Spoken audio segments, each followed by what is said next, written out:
회의에 앞서 허경행 의원님이 청가서를 제출하였음을 알려드리며 성원이 되었으므로 제298회 광주시의회 제2차 정례회 제2차 본회의 개의를 선포합니다. 의사일정 제1항 시정연설 청취권을 상정합니다. 방세환 시장님께서는 나오셔서 시정연설을 해주시기 바랍니다.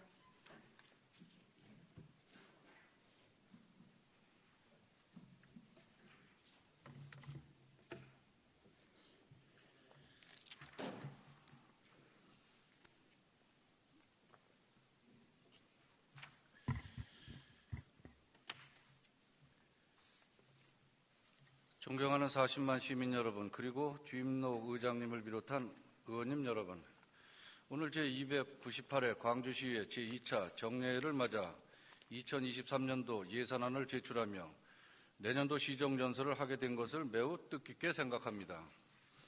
지난 7월 1일 민선 8기 출범 이후 지금까지 5개월여 시간 동안 민선 7기에서 추진해온 주요 정책과 현안들을 재평가하고 민선 8기 핵심 가치인 참여, 혁신, 실용을 기반으로 희망도시 행복광주를 실현하기 위한 시정과제들을 다듬어가는 시간이었습니다. 내년은 민선 8기가 본격적으로 시작되는 첫 해로 시정과제를 계획대로 완성하기 위한 기틀을 마련하는 한 해가 될 것입니다.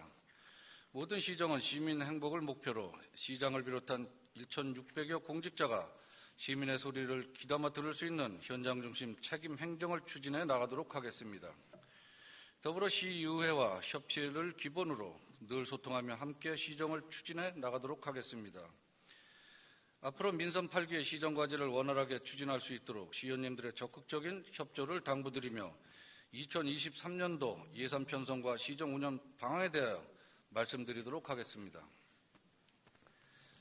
국제적으로 러시아 우크라이나 전쟁으로 인한 원자재 가격 상승과 미국의 기준금리 인상으로 경기 침체가 가속화되는 상황이며 국내에도 최근 고금리, 고물가, 저성장 등 경제 여건의 불안 확대로 지역 경제 어려움은 가중되고 있습니다. 우리 시의 세입은 매년 소폭 증가하고 있지만 대규모 공공시설 건립과 도로, 교통시설 확충 그리고 사회복지 분야의 고정 비용 증가 등으로 재정 운영에 어려움을 많은 상황입니다. 이에 따라 내년도 예산은 건전 재정 기조 아래 금년보다 8.6%가 감소한 1조 3,309억 원으로 긴축 편성하였습니다. 앞으로 재정 운영의 효율성을 높이기 위해 대규모 투자 사업은 공정률 등을 고려하여 재원을 배분하고 재정 수요 피크를 미리 예측하여 대규모 지출에 대비하도록 하겠습니다. 또한 신규 세원 발굴 및 의존 제한 확보 등 세입 확충에도 총력을 기울이도록 하겠습니다. 그럼 지금부터 시정 분야별 중점 추진 방향에 대해 말씀드리도록 하겠습니다. 첫째, 시민이 편리한 교통도시를 만들겠습니다. 교통 문제는 우리 시의 가장 큰 현안이자 우선적인 해결 과제로 철도 확충과 도로 신설, 버스 노선 체계 개편을 통해 교통 불편을 개선해 나가도록 하겠습니다. 현재 공사가 진행 중인 단벌 군부대에서 농업기술센터까지 지방도 338호선 209 공사와 성남 장호간 중대동 진출입 램프 공사의 준공 시기를 최대한 앞당기는 한편 경기 광주 TG 교차로 개선 사업은 내년도 토지 보상을 시작으로 하반기 공사 착공을 목표로 추진에 박차를 가하도록 하겠습니다. 지난달 30일 광주시 순환도로 및 경안 곤잠 천변도로에 대한 국토교통부 타당성 평가와 행정안전부 타당성 조사가 통과됨에 따라 사업 추진에 청신호가 켜졌습니다. 이에 순환도로망 사업 중 제4구간 오포 초월 고속도로 개설 공사 109인 주자 매상간 설계 용역을 우선 추진하여 2024년에 착공할 수 있도록 사업의 속도감을 더욱 높여가도록 할 것입니다. 또한 내년 신현 율동공원 연결도로에 대한 노선 타당성 검토를 본격 착수하는 등 태제로의 고질적 교통 체증 문제 해결을 위한 성남시와 공동 노력을 강화하도록 하겠습니다. 철도 중심 교통체계 전환과 광역교통망 개선을 통해 출퇴근 시간대 교통체증으로 인한 시민 불편을 해소하겠습니다. 수강선을 비롯한 5개 철도망 확충 관련 상급기관 협의 및 행정 절차를 속도감 있게 진행하고 특히 8호선 연장과 관련 성남시와 긴밀한 협조 체계를 구축하는 등 전략적으로 대응해 나가도록 하겠습니다. 더불어 내년 상반기 제6차 국도 북지도 건설 계획에 국도 43호선, 45호선 광역철도망 개선 사업을 적극 건의하는 등 교통량 분산을 위한 다각적인 노력을 지속해 나갈 것입니다. 또한 버스 노선 체계 개편 계획 수립 용역을 통해 도시 발전에 맞는 대중교통 체계를 마련하고 스마트 버스 정류장 설치, 지능형 교통 체계 개선 등 시민들의 교통 이용 편익을 증진하는 일도 꼼꼼히 챙기도록 하겠습니다. 이를 통해 철도 도로 시설과 대중교통 수단이 유기적으로 시너지 효과를 내는 광주형 스파이더 웹 라인을 구축해 나가도록 하겠습니다. 둘째, 시민이 안심하는 안전도시 광주를 만들겠습니다. 올해는 특별 재난지역으로 선포될 정도의 기록적인 폭우로 막대한 재산과 인명피해를 입었으며 12구 참사를 겪으면서 시민 안전에 대한 경각심을 다시 한번 깊이 되새기는 한 해가 되었습니다. 시민의 안전과 생명을 지키는 일은 지방정부의 최우선 책무입니다.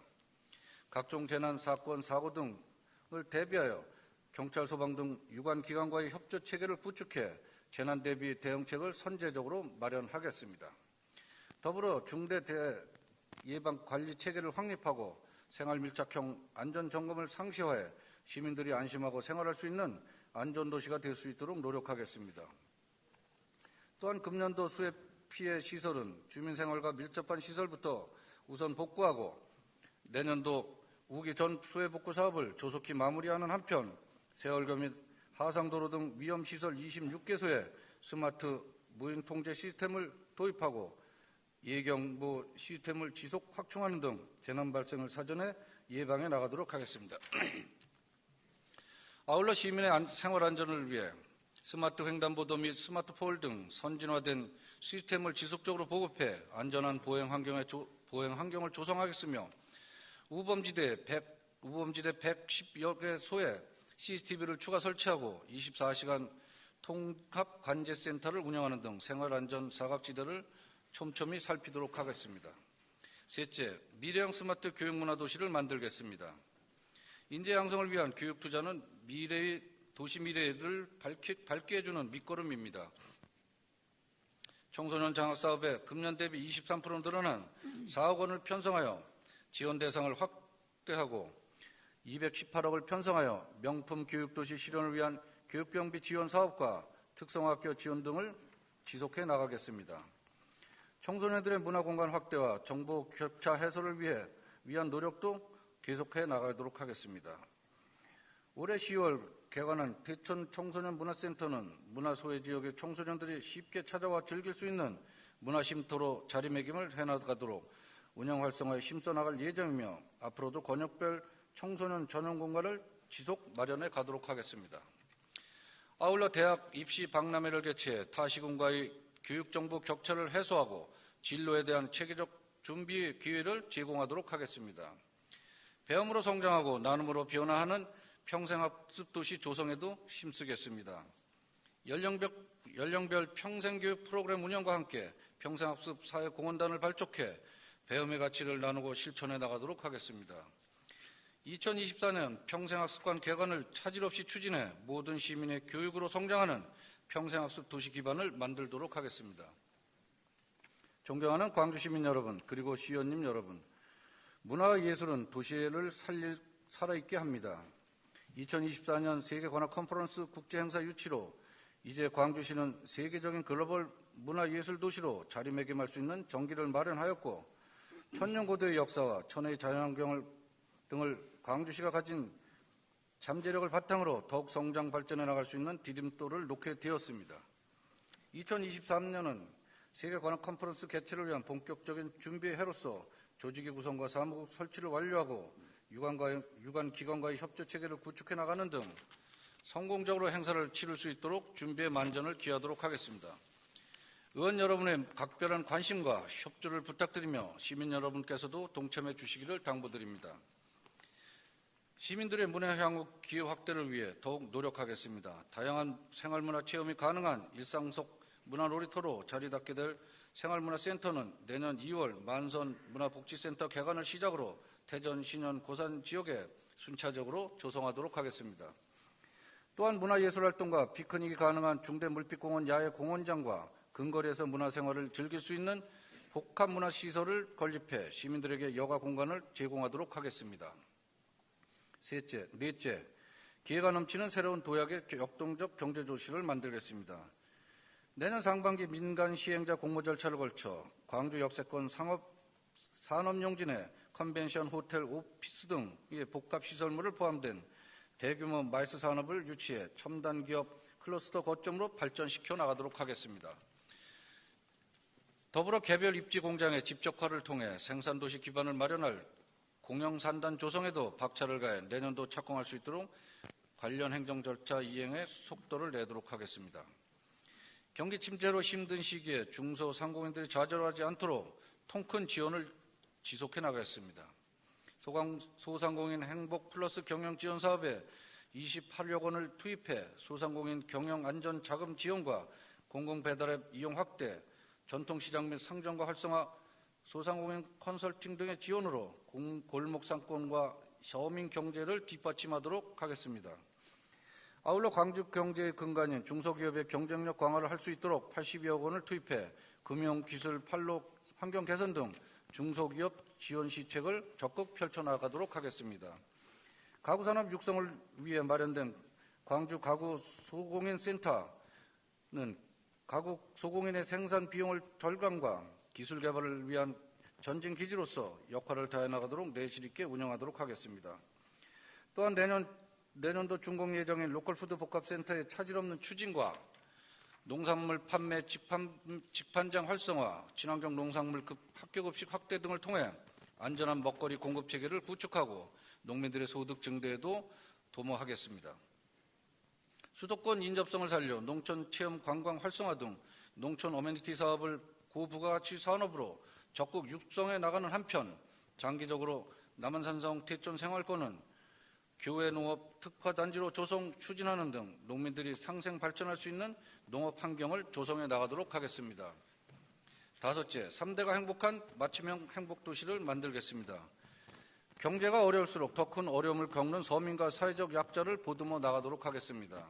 2023년 복지 예산의 전년 대비 13.4%가 증가한 4,836억 6,223만 원으로 그 누구도 소외받지 않는 두텁고 촘촘한 복지 정책을 펼쳐나가도록 하겠습니다.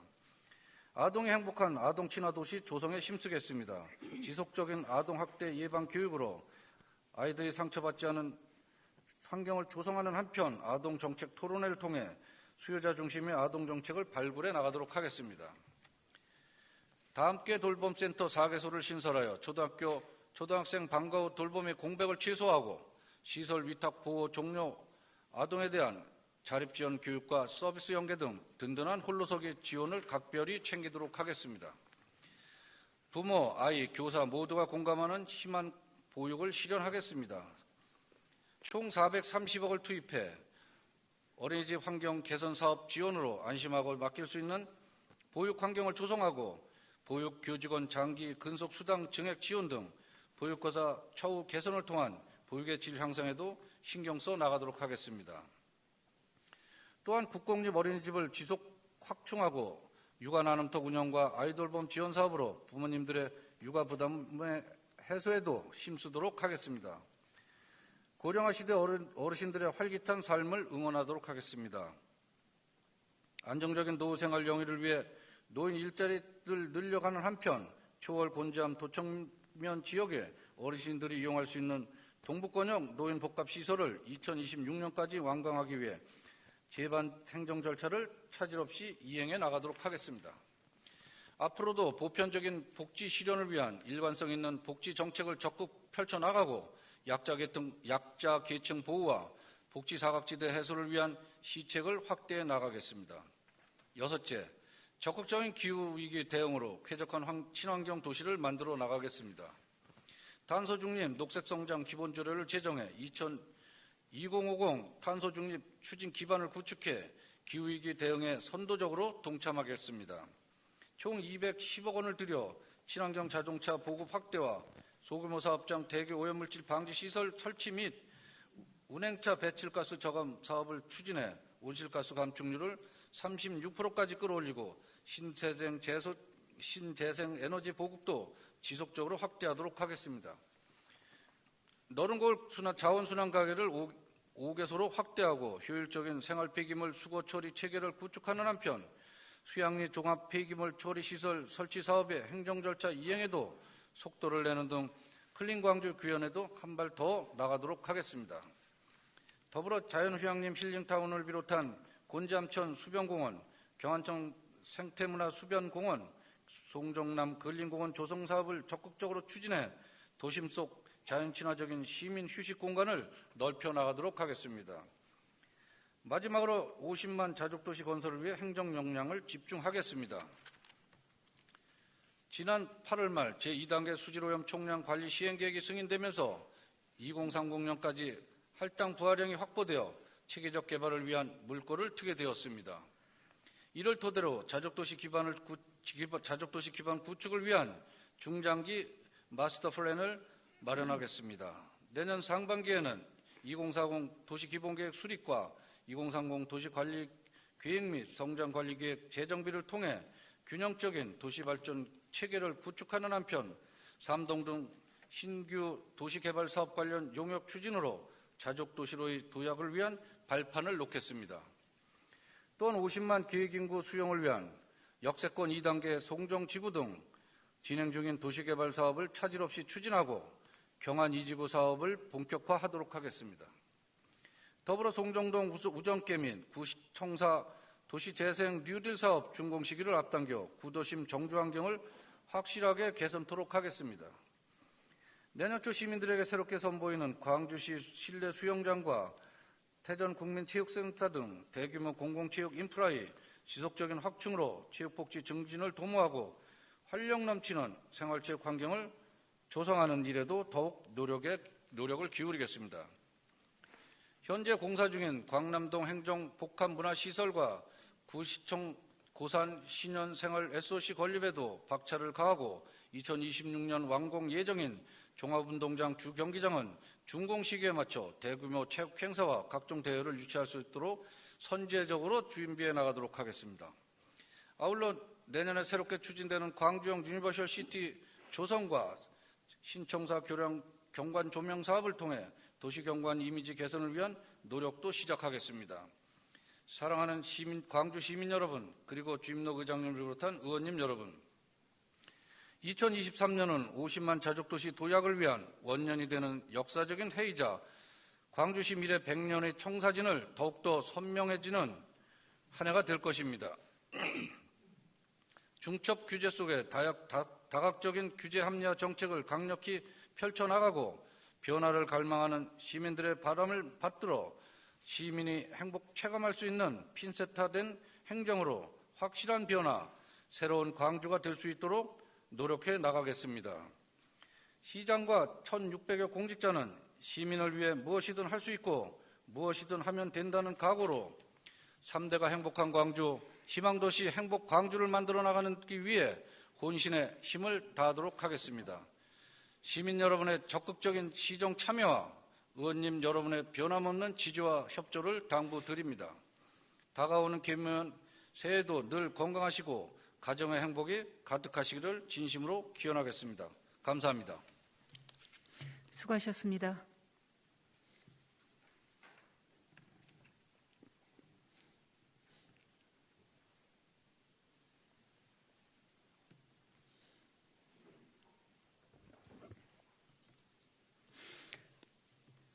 이상으로 의사일정 제1항 시정연설 청취회권을 마치도록 하겠습니다.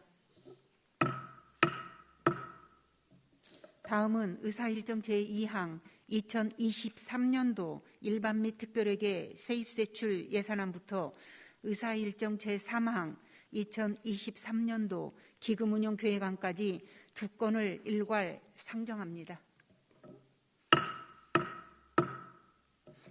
재정경제국장께서는 나오셔서 제안 설명해 주시기 바랍니다.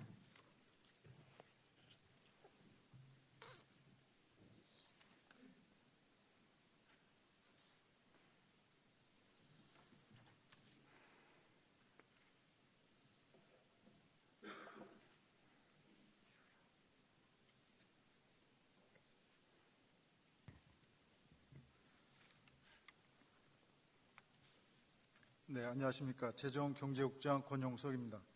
제안 설명에 앞서 시민의 곁을 지키는 든든한 의회 구현을 위해 노고가 많으신 의원님 여러분께 진심으로 감사를 드립니다. 2023년도 당초 예산안은 시민의 다양한 의견을 반영한 주민참여 예산 사업 확대로 공정성과 투명성을 확보하고자 하였으며 수해 피해 시설의 조속한 마무리를 위한 재해복구 사업 등 시민의 안전과 삶의 질 향상에 직결된 예산을 적극 반영하여 시민이 체감하는 성과를 창출하고자 하였습니다.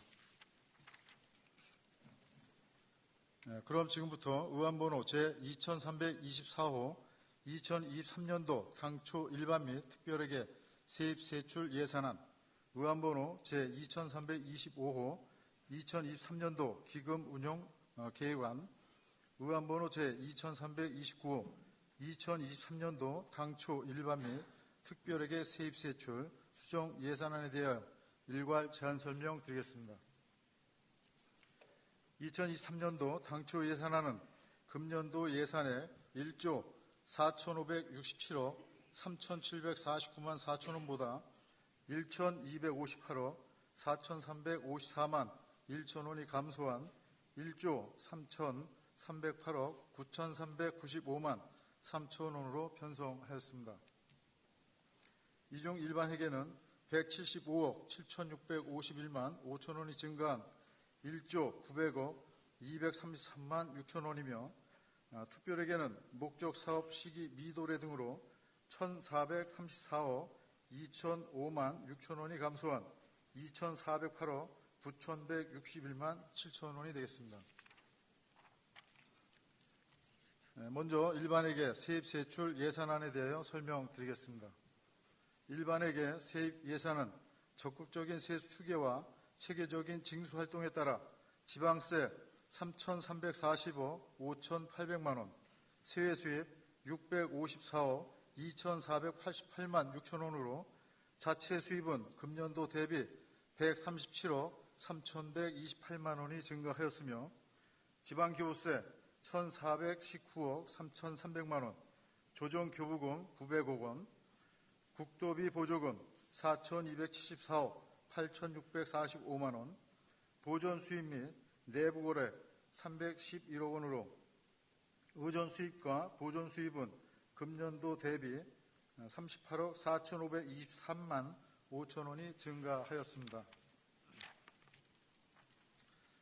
계속해서 주요 기능별 세출 예산안에 대하여 설명드리겠습니다.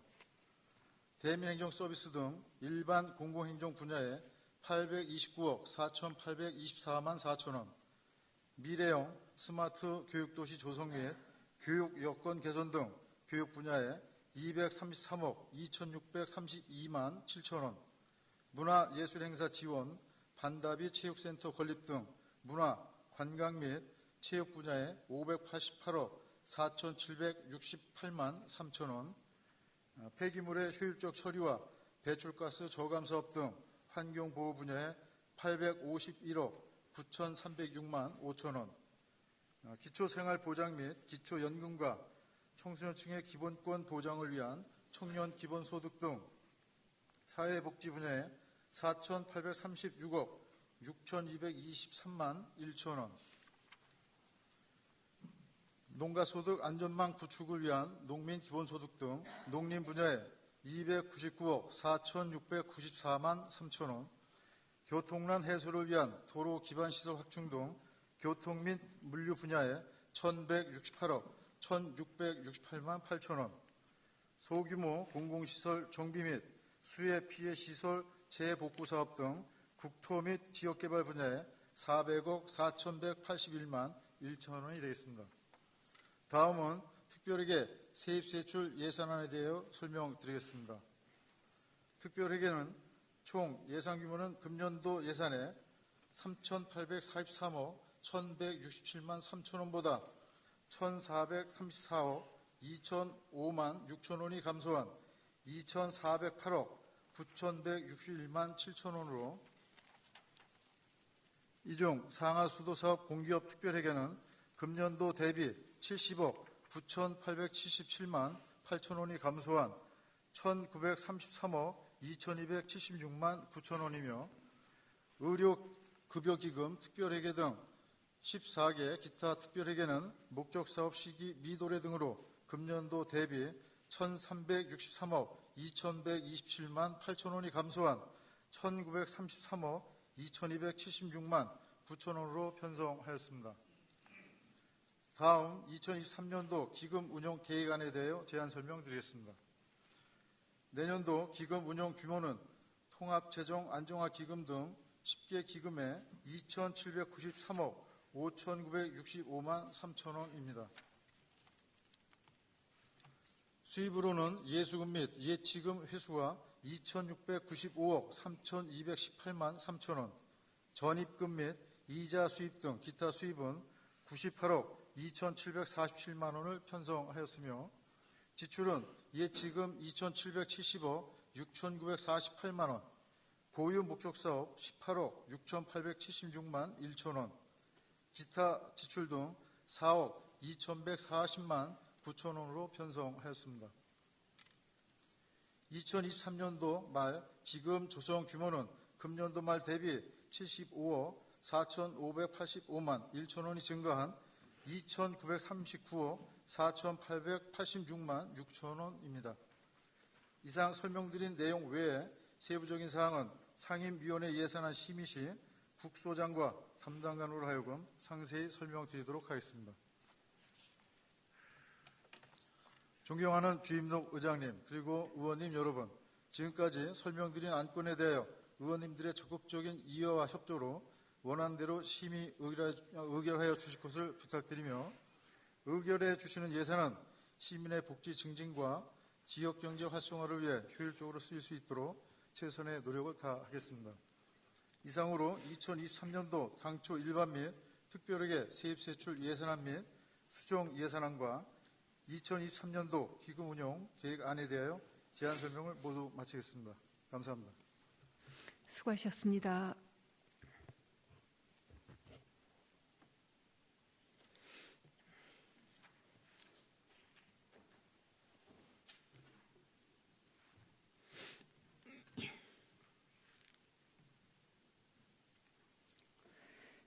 제출된 예산안 등은 소관 상임위원회에서 예비심사하고 예산결산 특별위원회에서 종합심사를 하도록 하겠습니다. 다음은 의사일정 제4항 시정질문의 건을 상정합니다. 원활한 회의 진행을 위하여 몇 가지 당부의 말씀을 드리겠습니다. 광주시의회 회의규칙 제20조 규정에 의거 허가받지 않은 의제 외의 발언은 금지하고 있으며, 동규칙 제22조에 따라 발언 시간을 30분 이내로 제한하고 있어 질문 시간이 초과되면 마이크가 자동으로 꺼짐을 알려드립니다. 그럼 오현주 의원께서는 나오셔서 질문해 주시기 바랍니다.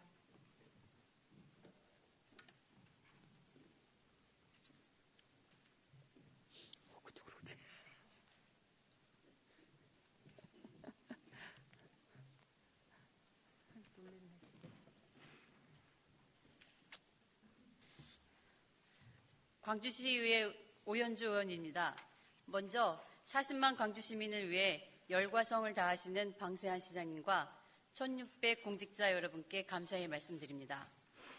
광주시장님께 지속가능발전협의회 사무국장 선임의 건에 대해 질의드리겠습니다. 광주시 지속가능발전협의회가 제13회 경기도 지속가능발전 박람회를 지난 9월 28일 청석공원에서 성황리에 개최했습니다. 지속가능 발전 17개 목표의 의미를 되새기고 목표와 관련된 퍼포먼스를 진행하여 시민들의 많은 호응을 얻었습니다. 2002년 광주시 지속가능 발전협의회가 창립된 후 20년 만에 이루어진 성과입니다. 그런데 어쩐 일인지 몇 년간 지속가능 발전협의회 사무국장으로서 열심히 일해온 사무국장이 갑자기 그만두게 되었습니다. 이후 선임된 지속가능 발전협의회 사무국장의 문제에 대해 말씀드리겠습니다. 광주시 지속가능 발전협의회 정관 제11조에 공동회장을 4인으로 구성하되 시장은 당연직 공동회장으로 한다라고 되어 있습니다. 또한 제27조에 의하면 사무국장은 공동회장이 추천하고 운영위원회의 동의를 얻어 공동회장, 상임회장이 임명한다라고 되어 있습니다.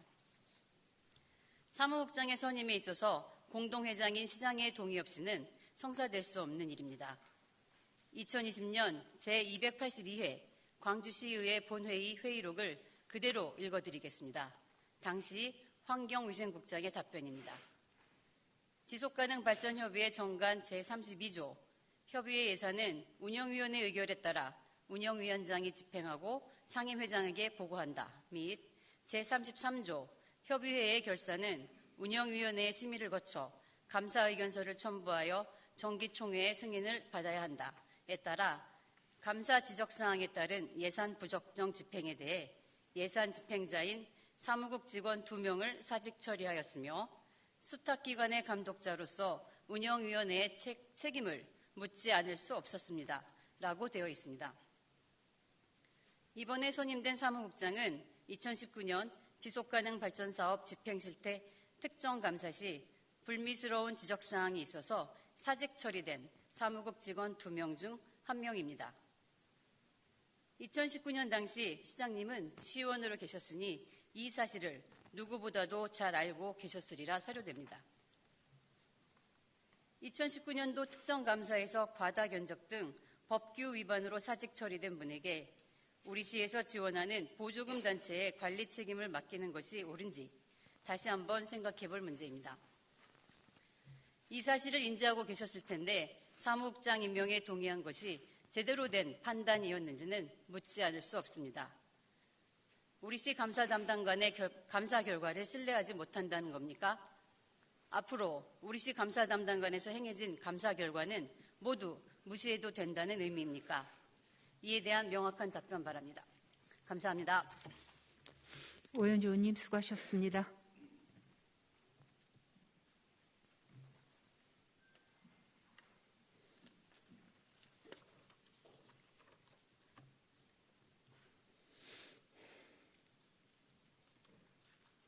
다음 이은채 의원께서는 나오셔서 질문해 주시기 바랍니다.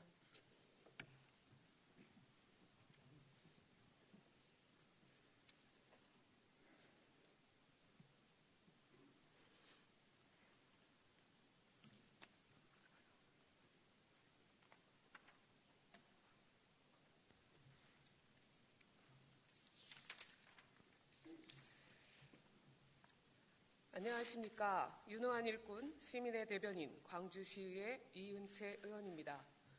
세계 관악 컨퍼런스 유치, 베트남 국가 주석 방문 등 국내외적으로 광주시의 발전과 홍보에 수고해 주시는 시장님을 비롯한 1,600여 공직자 여러분께 감사드립니다. 저는 오늘 광주시 조직 개편의 문제점과 수서 광주 간 복선 전철 관련하여 질문 드리고자 합니다. 지난 9월 민선 8기 방세한 시장님 취임을 계기로 광주시를 일하는 시로 만들겠다는 큰 뜻을 가지고 국 중심 조직 개편을 단행하였습니다. 하지만 본 의원은 이번 조직 개편은 실패라고 판단합니다. 시민들은 대체 이 부서가 무슨 일을 하는지, 왜 여기서 이 일을 하는지 묻고 있습니다. 조직 개편을 핑계로 기획예산 담당관실을 재정국 경제국 내에 과로 배치했습니다. 광주시 전체의 정책을 컨트롤하고 예산을 책임지고 운영하는 부서 성격상 총괄 부서로서의 격에 어울리지 않습니다. 또한 교통, 철도, 물류, 주차 등 광주시 특성상 가장 많은 민원을 가지고 있는 업무량도 상당한 대중교통과와 교통정책과를 교통과로 통합하여 한 명의 부서장이 감당하기에 너무나 과중하며 기후변화 등으로 인해 자연재해 등 앞으로 시민 안전에 관한 업무가 과중될 것을 감안한 시민안전과의 인력 증원이 반영되지 않은 것이 과연 시민을 위한 행정인지 다시 고민해야 할 것입니다. 특히 이번 조직 개편에 있어서 가장 간과한 것은 우리시 세수확보에 가장 큰 비중을 차지하는 부서의 문제점을 파악하지 못했다는 점입니다. 개발이익 환수법에서는 개발 사업의 준공 인가 등을 받은 날로부터 5개월 이내에 개발 부담금을 결정 부과하도록 규정하고 있습니다. 지난 경기도 종합감사에 지적받은 개발 부담금 관련 내용을 살펴보겠습니다. 감사 기준일 21건의 개발 부담금 미부과 조치 예정액이 14억 9천만 원이고 이 금액은 웬만한 주민 수건 사업을 하고도 남을 만한 금액입니다. 사실관계 확인차 근본 행정사무감사 자료 요청으로 본 의원이 좀 더 살펴본 결과 놀라움을 금치 못했습니다. 지금까지 광주시가 미부과한 개발 부담금 건이 경기도 감사 지적건 포함 약 660여 건에 부가액으로는 대략 400억 원이 넘고 4년이 넘게 부과하지 않은 금액도 있는 것으로 밝혀졌습니다. 부가액은 단순 비교한 결과치이며 직접 산출해봐야 정확히 알 수 있지만 우리시 재정에 큰 비중을 차지할 만한 금액인 것은 분명합니다. 지금 광주시가 처해 있는 상황과 앞으로 다가올 미래를 생각할 때 세수 확보보다 중요한 것이 무엇이겠습니까? 장기 미집행시설, 공공청사, 체육시설 등 대규모 재정을 투입해야 할 사업이 산재해 있고 주민들의 갈망에도 불구하고 신규 사업은 엄두도 못 내고 있는 실정을 감안하면 단돈 100원의 세수라도 확보해야 하는 중요한 시기입니다. 담당 부서 잘잘못을 따져 묻기 전에 근본적인 해결책이 필요해 보입니다. 담당 팀은 개별 공시지가, 개별 부담금 업무를 함께 담당하고 있고 개별 공시지가 업무의 경우 법정 사무 업무로 산정 시기와 이의 신청 처리 기간 1월부터 8월까지는 개별 공시지가 업무를 우선 처리해야 합니다. 광주시의 개발 압력이 어디보다 월등한 데 비해 담당 팀의 인력 배치와 업무 효율성은 궁색하기 짝이 없어 보이고 이러한 실정을 감안하면 개발 부담금 부과 누락은 오히려 당연한 결과라고 생각합니다. 개발 부담금은 개발 사업 준공 후 사업자는 40일 이내에 개발 부담금 산출 명세서를 제출해야 하고 시는 5개월 이내에 부과하여야 하며 부과 후 5년이 경과되면 실효됩니다. 사업자들은 광주시의 이러한 허점을 너무나 잘 알고 있는 나머지 개발 부담금 산출 명세서를 제출하기는커녕 보란듯이 재산을 은닉하거나 빼돌릴 수 있습니다. 실제로 징수과의 세해 수입 징수율을 보면 20에서 30%로 최하위에 머물러 있으나 딱히 뾰족한 수는 없어 보입니다. 민선 8기 방세한 시장님의 임기가 시작한 지 5개월 남짓이고 조직 개편은 이보다 3개월 이전에 단행하다 보니 세심한 부분까지 챙기고 배려하지 못한 부분은 인정하더라도 최소한 행정의 무능함은 보여주지 말아야 합니다. 조직 개편의 효율성과 대민 서비스 향상 측면에서 다시 한번 돌아봐야 합니다. 시민의 입장에서 무엇이 시민을 위한 행정인지, 무엇이 광주시 발전을 위한 행정인지를 직시하고 합리적이고 효율적인 방향으로 바꿔야 합니다. 이에 대한 시장님의 생각과 대책은 무엇인지 밝혀주십시오. 다음, 수서 광주 간 복선 전철 사업과 관련해 최근 광주시의 입장 변화에 우려의 말씀을 전하고자 합니다. 우리 시의 도시 발전에 초석이 될 수서 광주 간 복선 전철은 2019년 7월 예비 타당성 검토를 통과하였으며 이후 광주 시민들은 교통지옥 해소를 기대하며 속도감 있는 사업 추진을 갈망해 왔습니다. 현재 타당성 조사 및 기본계획 수립에 따른 사업 적정성 재검토 중에 있으나 성남시의 지속적인 도촌 사거리 경유 요구에도 사업 주부 부처인 국토교통부에서는 여러 차례 노선 변경은 없다고 했으며 성남시 정치권의 요구에도 국토부는 광주시가 동의하지 않는 한 노선 변경은 없다고 했고 또한 정부 재정의 주무부처인 기획재정부에서도 도촌 사거리 경유 노선에 부정적인 입장을 견지해 왔습니다. 그러나 최근 10월 성남시에서는 도촌 사거리 경유에 대한 우리시의 의견을 물어왔으며 우리시는 중앙부처의 빠른 정책 결정에 있어 이견이 없는 한 우리시에서는 성남시의 수건사업임을 고려하여 수강선 사업의 취지와 사업의 정상적인 추진으로 지연되지 않는 범위 내에서는 반대 의견은 없다고 회신한 바 있습니다. 이는 대단히 무책임한 행정이라 본 의원은 생각합니다.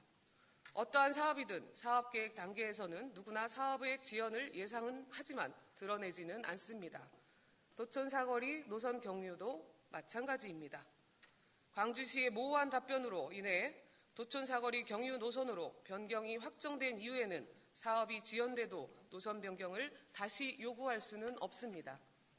더구나 수강선은 사업계획 적정성 재검토로 인해 2021년 1월 전략환경영향평가 주민설명회 당시 예정했던 2027년 완공에서 2029년 하반기 완공으로 지연된 상황입니다. 현재 국토부는 기재부의 사업계획 적정성 재검토 과정에 도촌 사거리 경유 노선을 대안으로 검토해달라고 요청하고 기재부는 대안 노선 검토에 부정적이라 합니다. 이에 국토부는 기재부가 도촌 사거리 경유 노선의 부정적인 입장을 고려해 광주시와 성남시가 도촌 사거리 경유 노선을 합의할 경우 기재부의 사업계획을 변경 신청 추진하겠다는 입장에 대해 시장님은 들어보셨는지 묻지 않을 수 없습니다. 따라서 광주시가 정상 추진을 전제하더라도 도촌 사거리 경유 노선에 반대하지 않는다는 입장을 성남시에 전달한 행위는 노선 변경에 영향을 미칠 수 있는 대단히 부적절한 결정이 아니라 할 수 없습니다. 실제로 성남시는 광주시가 도촌 사거리 경유 노선에 반대하지 않는다는 입장을 회신하자 이를 국토부에 전달했다고 합니다.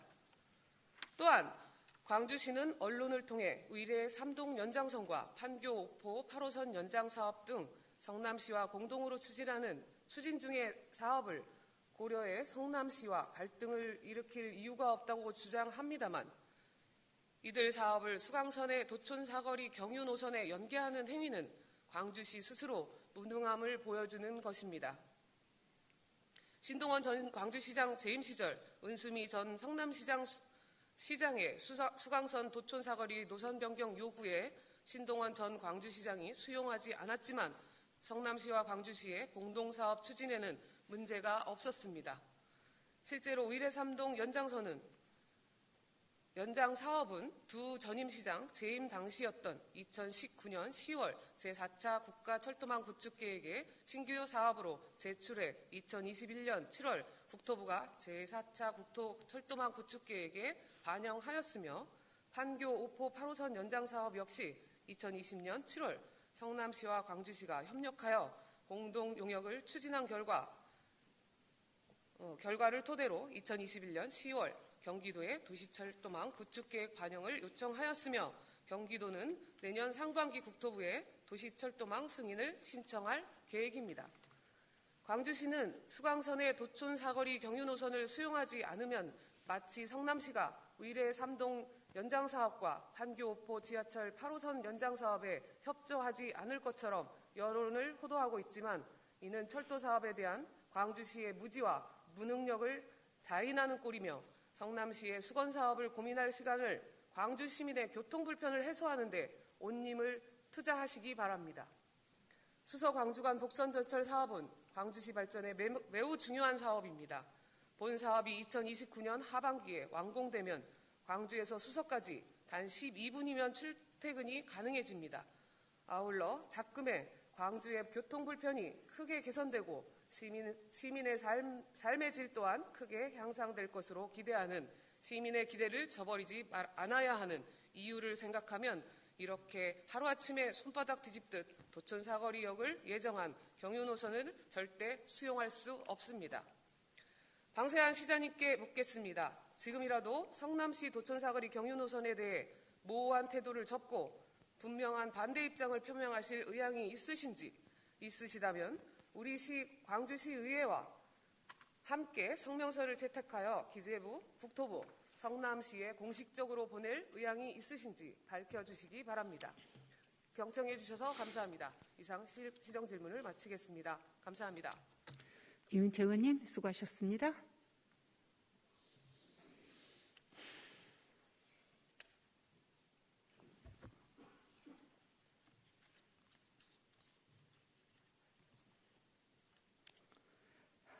다음 왕정훈 의원께서는 나오셔서 질문해 주시기 바랍니다.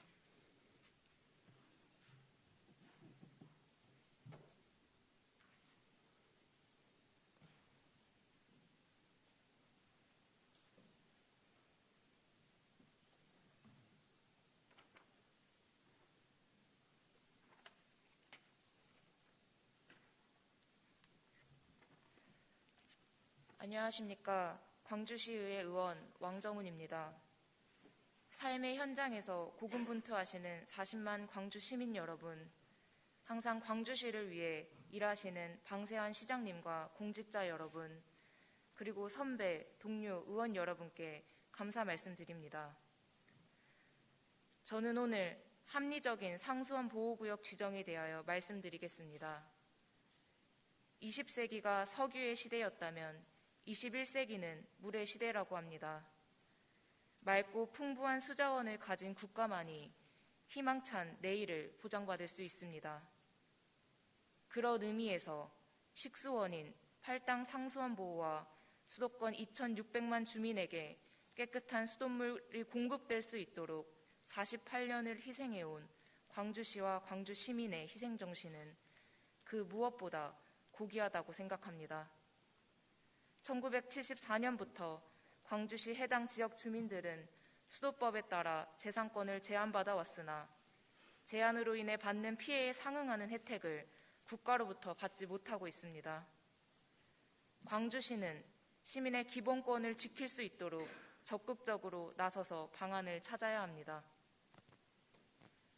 상수원 관리규칙 제4조 제2항 규정에 따라 취수원별 취수 지점을 기점으로 유아거리를 표준거리로 정하고 수질 오염 상태, 취수량, 취수 비율 등을 고려해 표준거리를 가감하도록 정하고 있습니다. 그런데 광주시 많은 지역이 취수지로부터 유아거리 기준 이상이지만 상수원 보호구역으로 지정되어 있습니다. 표준거리를 가감하여 상수원 보호구역으로 지정한 객관적 근거가 무엇입니까? 또한 수도법 제5조에 시장은 수도정비 계획을 고시한 후 5년이 지나면 수도정비 계획의 타당성을 재검토하여 이를 반영하도록 하고 있습니다. 그러나 광주시는 2013년 시행한 상수원 보호구역 조정해제 타당성 조사 용역 후 단 한 번의 관련 용역을 진행한 바 없습니다. 주민들의 고통을 말로만 위로하고 보호구역 정비는 뒷전으로 생각한다고밖에 느껴지지 않습니다. 시에서 지속적으로 보호구역 변경 요청을 해야 상급 부서에서도 이에 대해 관심을 갖고 검토하지 않겠습니까? 이에 본위원은 다음과 같이 요청합니다. 첫째, 광주시는 앞으로 규제로 고통받는 주민들을 위하여 상수원 보호구역 조정에 관해 어떠한 계획을 갖고 있는지 밝혀주십시오. 둘째, 보호구역의 지정과 관련된 객관적 근거를 바탕으로 광주시 상수원 보호구역 조정 해제 타당성 용역을 실시해 주십시오. 이는 피해를 입은 광주 시민들을 위한 특별한 보상을 요구하는 것이 아닙니다. 광주 시민의 정당한 권리를 찾기 위함이며 40만 광주 시민을 위하여 광주시의 적극적인 움직임을 보여주실 것을 부탁드립니다. 이상입니다. 왕정훈 의원님 수고하셨습니다.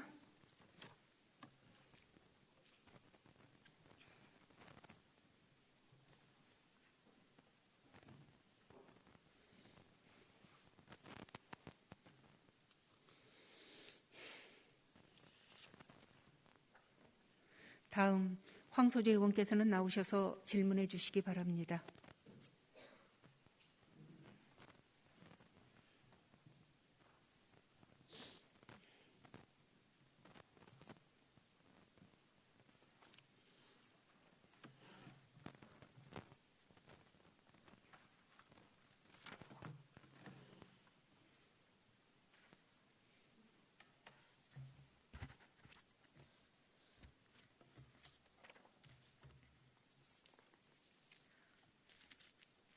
안녕하십니까. 오포 1동, 오포 2동, 신현동, 능평동 지역구의원 황소재 의원입니다. 주례 앞서 40만 광주 시민을 생각하시며 시정 업무에 열정을 다하시는 방세원 시장님께 감사의 마음을 전합니다. 코로나19에 이어 수해복구 등 시민의 복리 증진과 편안한 삶을 위해 애쓰는 1600 공직자 여러분들께 감사의 말씀을 전합니다. 그럼 시정 질문을 시작하겠습니다. 오포의 총 인구는 12만여 명입니다. 오포에는 많은 오명이 있습니다. 과밀학교, 문화공간 전무, 교통문제, 도로 문제, 난개발, 인프라 없는 낙후된 생활민원 등 각종 민원만 가득한 지역입니다. 2022년 9월에 오포 1동, 오포 2동, 신현동, 능평동 4개 동으로 분동하였습니다.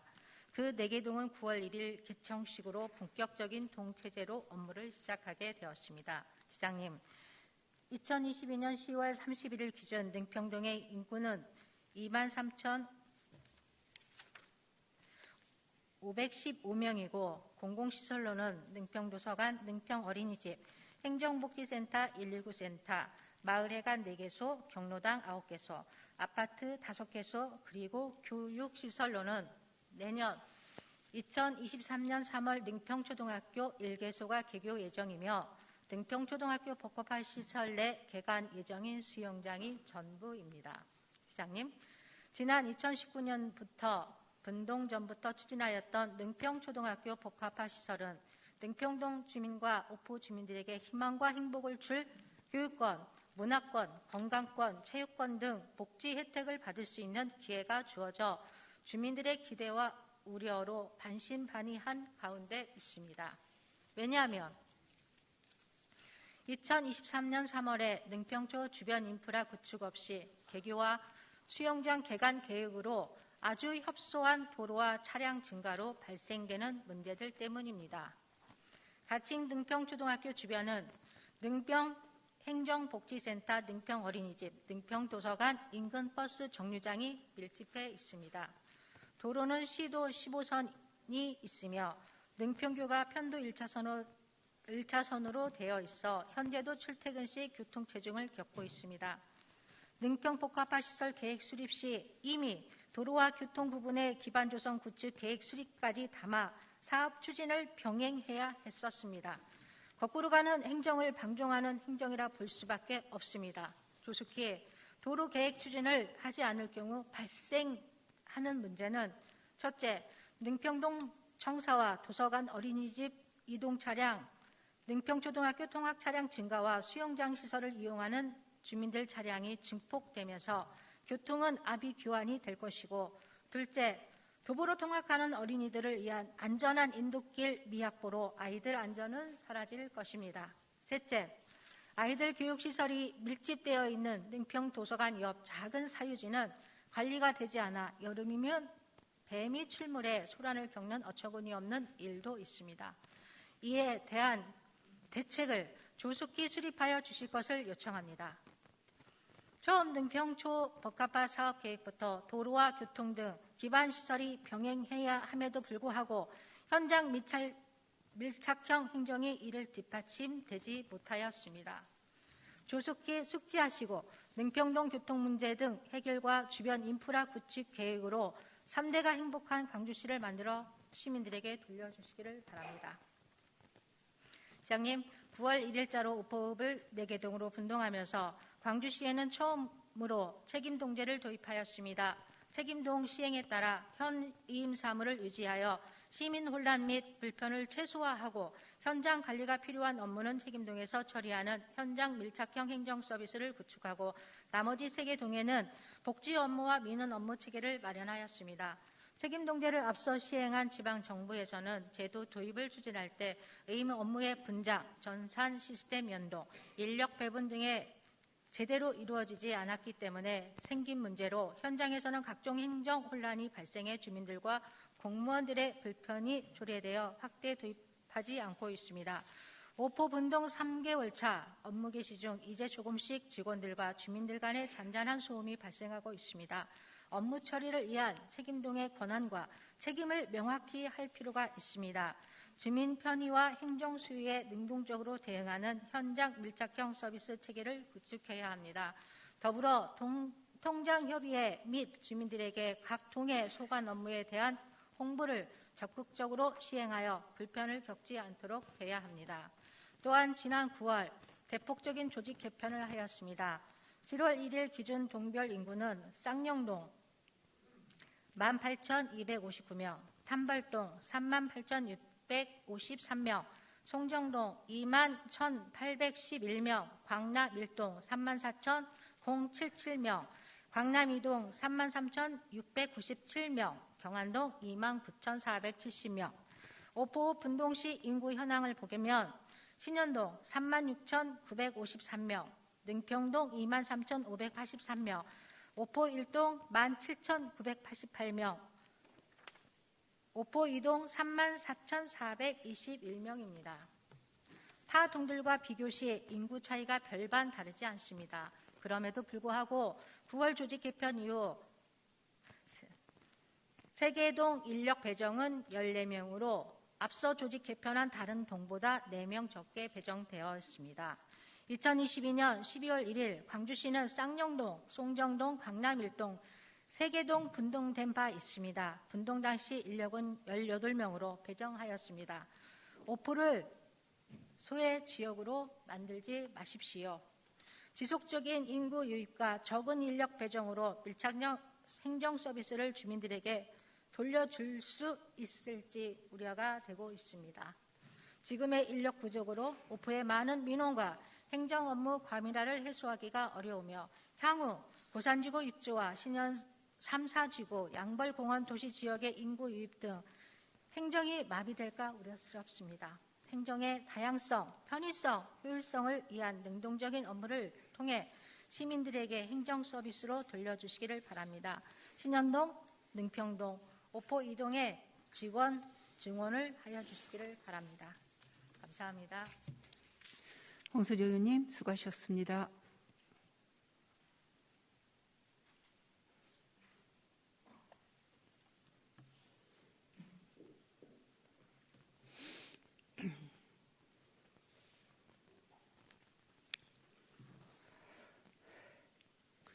집행부 공직자 여러분께서는 시정질문 내용에 대하여 면밀히 검토하여 12월 12일 제3차 본회의에서 성실하고 책임있는 답변이 이루어질 수 있도록 적극 협조하여 주시기 바랍니다.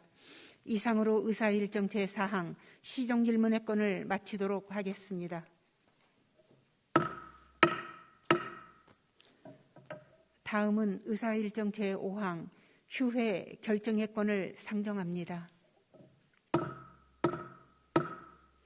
상임위원회 및 특별위원회 활동을 위해 2022년 12월 3일부터 12월 11일까지 9일간 휴회하고자 하는데 의원 여러분 이의 없습니까? 이의가 없으므로 가결되었음을 선포합니다. 마지막으로 폐회 중 집행기관의 위원회 위원 추천 결과를 보고드리겠습니다. 지방공기업법 시행령 제56조의 3에 따라 광주도시관리공사에서 임원추천위원회 위원 추천 요청이 있어 안태준, 김학천, 양정석 이상 3분을 추천하였습니다. 이것으로 오늘 상정된 안건이 모두 처리되었으며 제3차 본회의는 2022년 12월 12일 오후 10시에 개의토록 하겠습니다. 이상으로 제298회 광주시의회 제2차 정례회 제2차 본회의 산회를 선포합니다. 수고하셨습니다.